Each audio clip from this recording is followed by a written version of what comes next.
we're doing this today, the in-service. It is a part of the dementia topic. And today we're going to have a very unique perspective on the disease. We have the gentleman here next to me basically was dealing with his mom, dementia and Alzheimer up to the end. She passed away about 2 years ago. And he himself was diagnosed with the disease.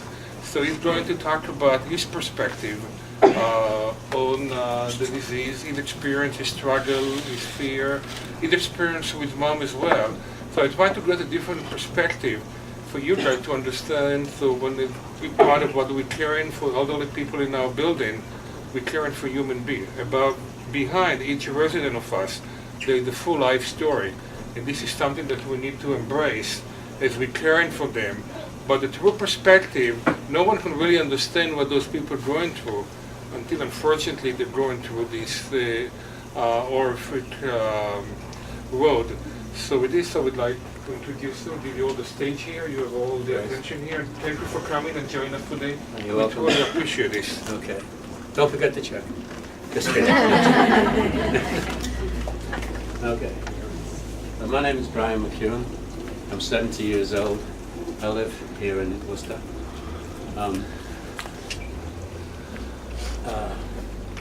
As you said, my mother died of Alzheimer's about 2 years ago.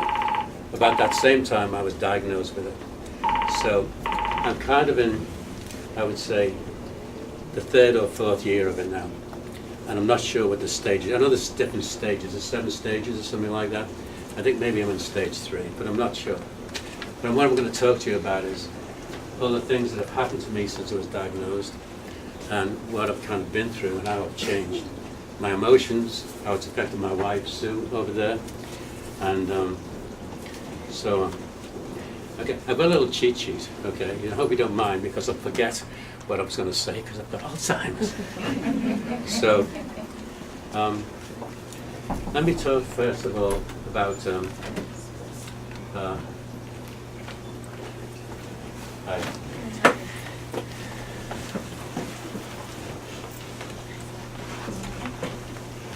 short-term memory, which is the first thing that happens. You've all heard about that short-term memory.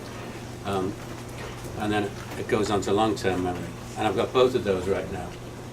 But about a year ago, I went to vote in the election. And a neighbor, am I moving around too much? Is that a problem? Okay. A neighbor drove me to the voting place. And there was a big line. And the lady said to me, "What's your name?" So I gave her my name. And she said, "Address."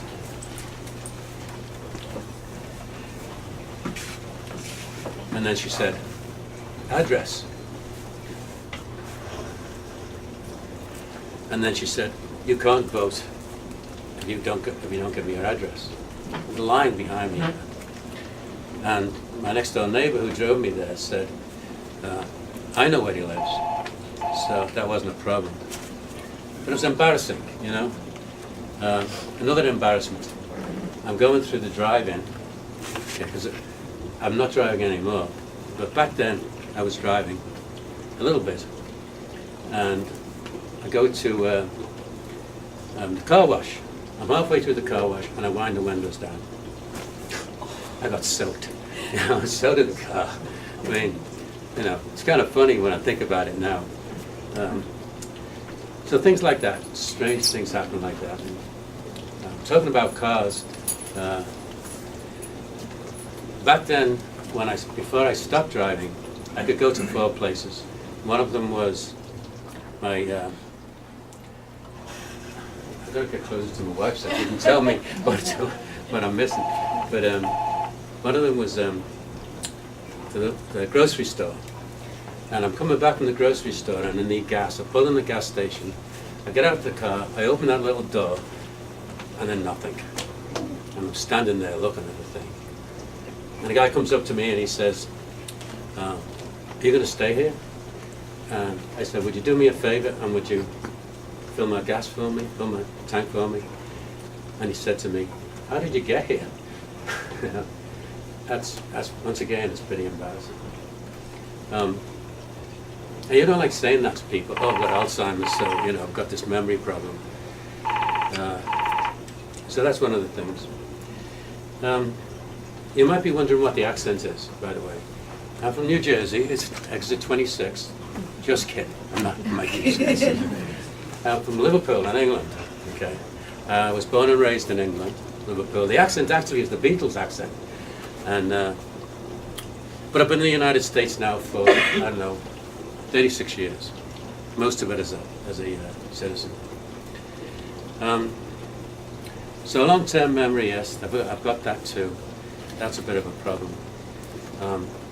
Every day, actually, something happens when I forget something.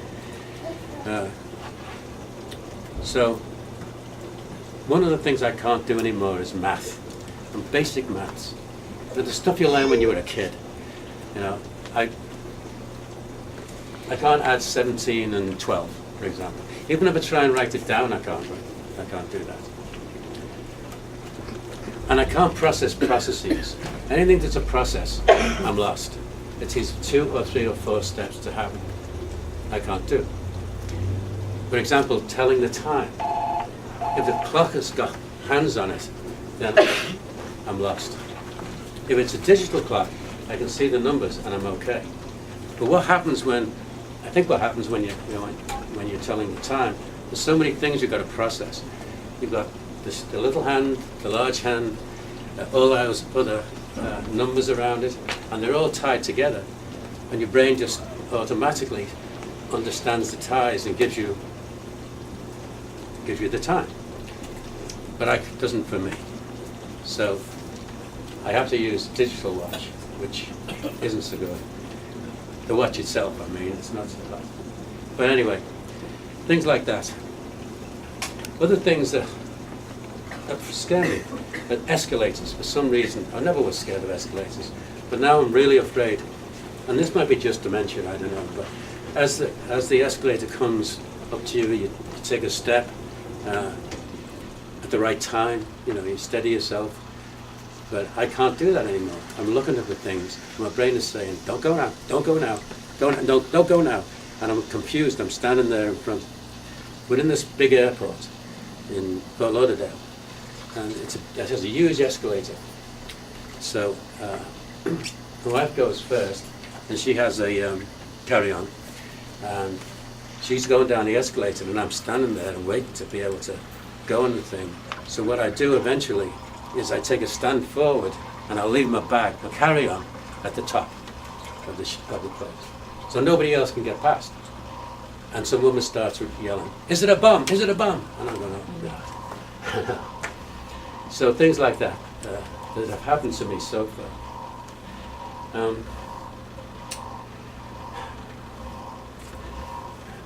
Driving. I'll just talk a little bit more about driving. Sue was away, and I needed to go to the doctor. It was only St. Vincent, it was just downtown Worcester. I get in the car, and I back out to the garage, except the garage door is still down. So that was kind of, all these things are kind of embarrassing to me, so it wasn't that bad. The damage wasn't that much. So I get back in the car, and I drive down Boston, drive down to Worcester, and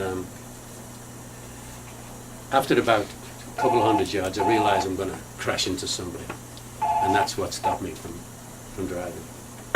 I didn't crash into somebody, but I knew I was going to do sooner or later, so I don't drive anymore. Sue has to drive me everywhere. Thank God for Sue. If I didn't have her, things would be so much worse. I'm so lucky to have someone like her that takes over everything from me. I make no more decisions because they're usually wrong, or I think they might be wrong. So Sue makes all the decisions, and she handles everything, the money, just everything. Okay. One of the things I used to like to do was to cook. I think that's probably the reason she married me. She could have dumped me a long time ago, but she said, no, he's a good cook. So, but I don't do it so good anymore. It's kind of difficult because you've got to remember so many things, and you're running around the kitchen, well, this is happening, and that's happening, and this is happening, and usually it doesn't turn out like something you'd actually want to eat. So I still try at it. I've been 28 years in the computer industry, and I can't even send an email. And the problem with that is I can't understand the keyboard anymore. I'm not sure what all the things mean. Where's the R? What's that dot mean? And yeah, maybe I can send an email, but it'll take me like half an hour or something just to put it together. And that's what bothers me most of all, because my hobby was to write. I love to write. I love to write short stories and long stories. Just a hobby. I've won some competitions in writing, and I've had 2 books published. I always wanted to have a novel published, you know, because if you're a writer, just an amateur writer like I am, you always dream of writing a novel. And then,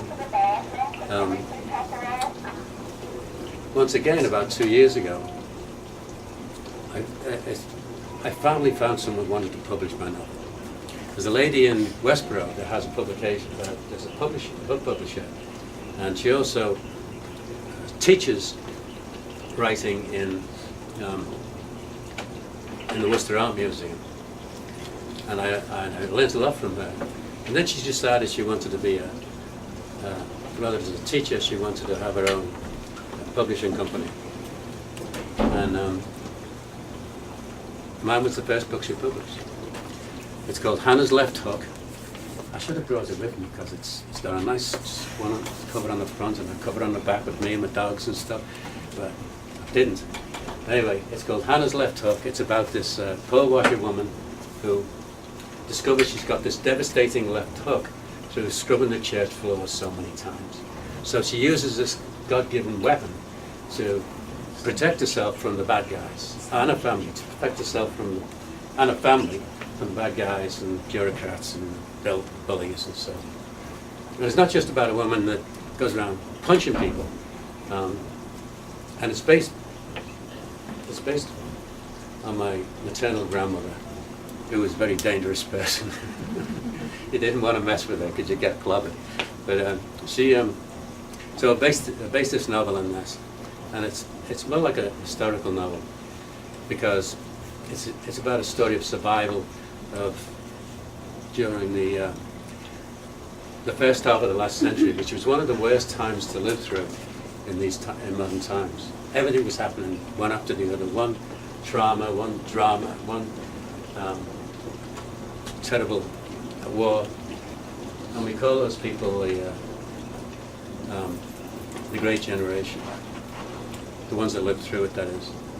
I should have brought my book with me because then I could sell it to somebody. But it's on Amazon, and it's called Hannah's Left Hook if you want to look it up. So I can't do that anymore. I can't write anymore. And that makes me so sad. Actually, it's making me depressed. So I found a lot of depression going on. And the other thing that's happened to me is I get lost. I was lost in upstate New York. I wasn't wandering or anything. I wasn't just wandering around.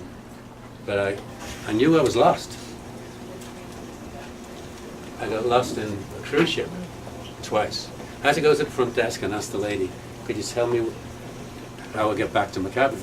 And she says, oh sure, yeah, you go this way, and this way. And there's no good telling me anything like that because I would forget it as soon as I went 5 feet away from her. So she took me there. She took me to the cabin. That was embarrassing too. Okay. Now, the other place I was lost in was Albany, New York. And I had to ask people how to get back. So they give me directions, and I go like along to their directions, and they'd stop and I'd ask the next person how do I get back, and I'd move a little bit more along back to where I was supposed to be. You know, so I was sort of chain walking myself along by stopping and asking people. So this is all very sad, isn't it, really? I should tell some more jokes. So yeah, losing things. All the time I'm losing things, you know. And it's really strange because I can put something down, and then I can walk maybe go upstairs, you know, and I'll come downstairs again, and it's not there. I say, "What you move it for?" And she said, "I didn't move it." Well, where is it then? I couldn't find it, you know. I spent half my life looking for stuff I've lost, you know. So none of this sounds good, does it? Okay. So the thing is that even though I've got Alzheimer's, I'm aware of all the things that are going on. I'm at that stage now where I can articulate exactly what's happening to me. And it's little things almost every day, you know. But I do know what's in store for me because I did watch my mother go through this. She took her 10 years to die. I guess the average is around 7 or 8. You probably know better than I how long it takes. Some people say it takes 15 years. But really, I think end of life is kind of where you stop being aware. You know, you, as I say, you got know more about this than me, but it seems to me that now I'm aware of what's going on, and the next stage and the next stage after that, I'm not going to be aware. And what am I then? So,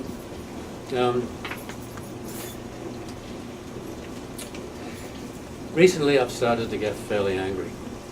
It's one of the emotions that I really didn't have that much before, but it's not the anger I have because I've got this disease. The anger at my wife or anybody else. I'm angry with myself. And I say to myself, I call myself names. I say, "You moron! Why did you do that? That was so stupid. Why don't you focus better? This is ridiculous. Why didn't you think about it first? You idiots! You're an idiot!" And then I say, "What use are you? You're no use anymore. You're a what's the word? You're a waste of space. That's what you are, a waste of space. You're no use to anyone." I'm saying this to myself, and that makes me pretty depressed. A woman asked me once, am I afraid? And I said, not really. I'm afraid, though, of two things. When my mother was going through the end of her life, she reached a point where she got afraid of everything. Maybe it was a bouquet of roses or something, or a dish of food. She'd be afraid of it. She spent the whole day afraid. I couldn't imagine in the last days of your life being afraid. Get up in the morning and you're afraid all day. But that passed. That didn't stay for the whole time. So I don't want to be like that. I have no control over this, so that could well happen. So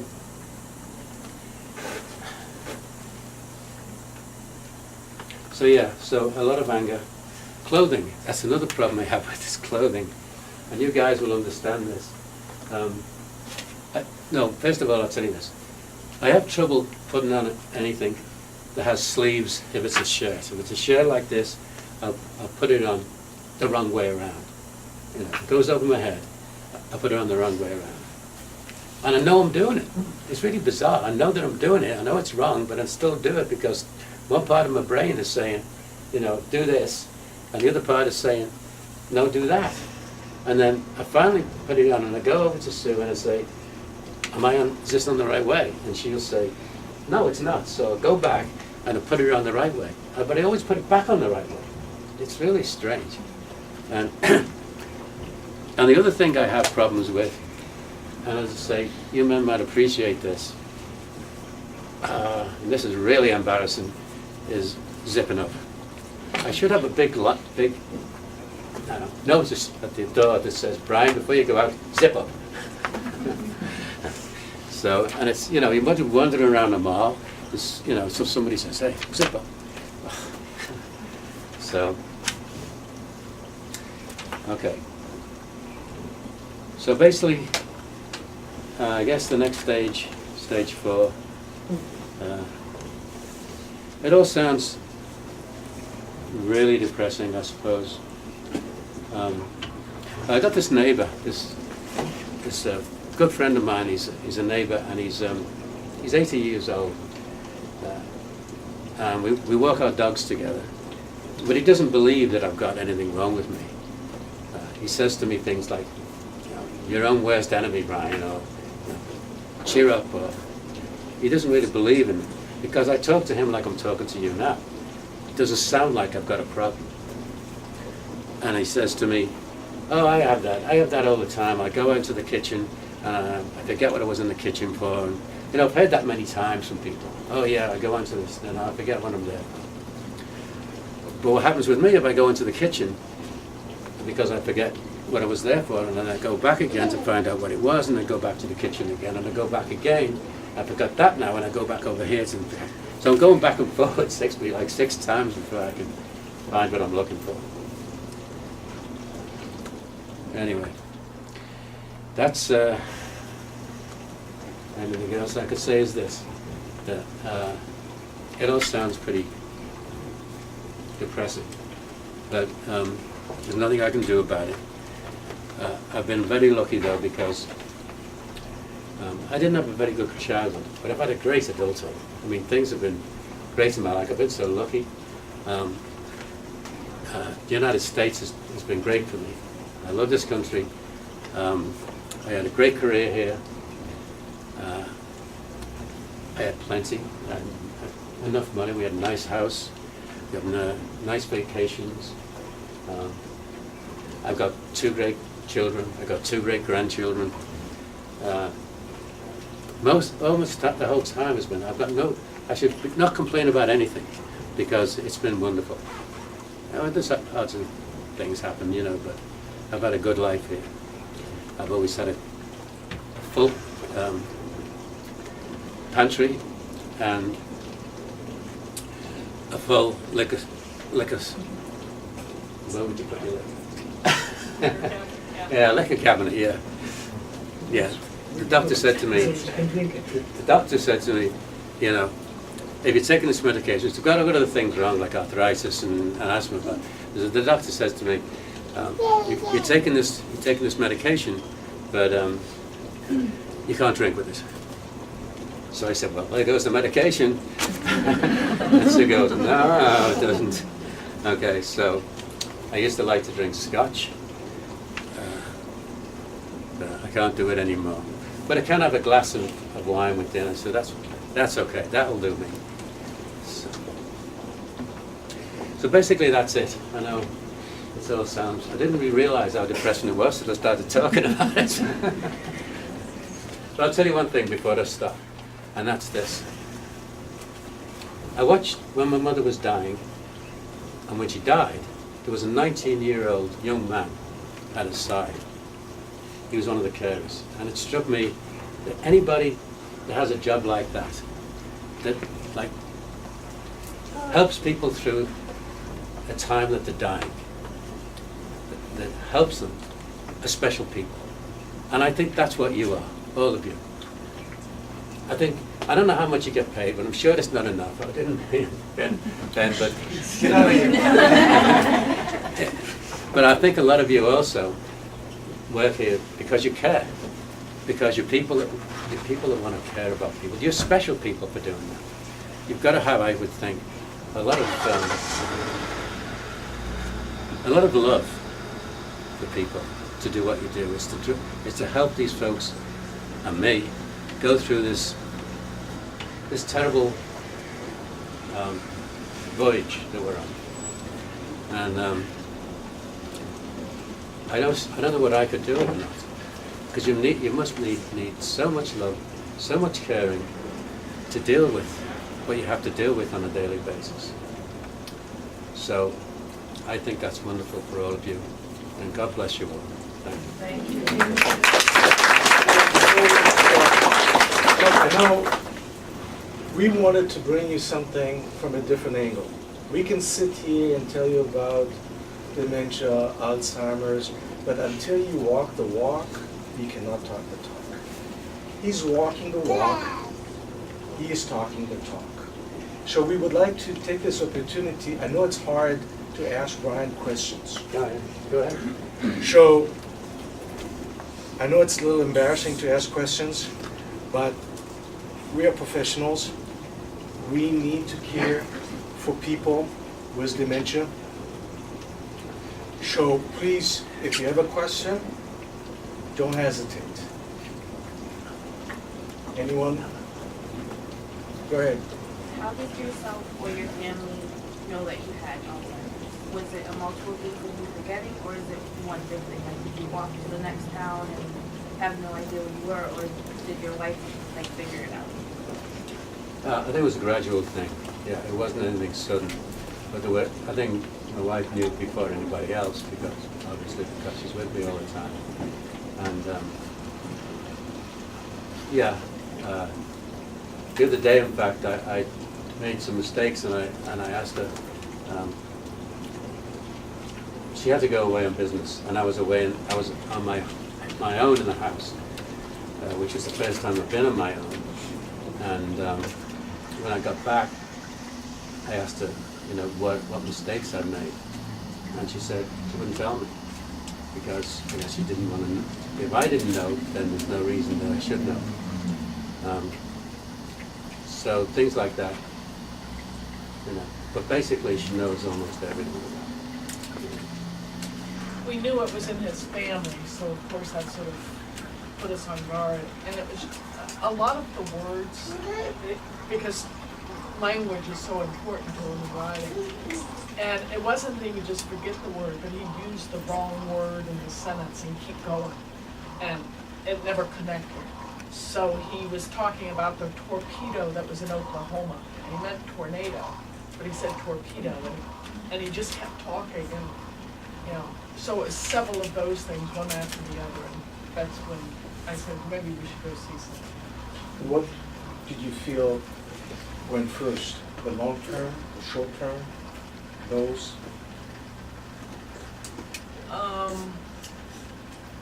More the short term. His long term memory, talking about things happened in his childhood, etc. That's still there. But it's the short term. I mean, I probably tell him what day of the week it is. What time 20 it is. times in a day. So it's definitely short term. But his long term for me is that I'm a history buff. I've been reading history all my life just because I enjoy it. And I could name all sorts of dates and times and remember people, but now I've lost all of that. So what a nice little girl. Yeah, you should see her eyes. Any other questions, guys? Don't be shy. Yeah, everybody open up with questions you want to ask. It's a one time in your lifetime that you have that opportunity. I've been doing that for 30 years. I've never met somebody like Bryan. Go ahead. How are you with remembering people? My grandmother had dementia, and I was always so scared that one day I was going to go up there and she was going to forget who I was. Yeah. Not yet. My mother was exactly the same. Why She didn't know. I don't know if she recognized me, which was good. Yeah, and I think I'm not sure at what stage that happens, but it actually happens. It hasn't happened to me yet. I'm not there yet. It's sad that, isn't it, when you don't recognize your own family. She did know right up until the end. I was surprised. She'd occasionally get me confused with my cousin, but she always knew I was her granddaughter and was happy to see me. Just the name, but she always recognized the face. Oh, okay. Go ahead, Liz. Do you forget every day, do you forget the bathroom sometimes? Or brush your teeth, normal stuff like that, little, Your ADLs. The yeah. what? Your ADLs, your daily activities. Yeah, I do. I miss some of that stuff out. Yeah. I've got a good boss though to make sure that stuff. I find it very difficult because sometimes he'll be, as I think, totally normal. You heard him talking about his book. Boy, he could tell you everything about the book and he sounded very normal. And I sometimes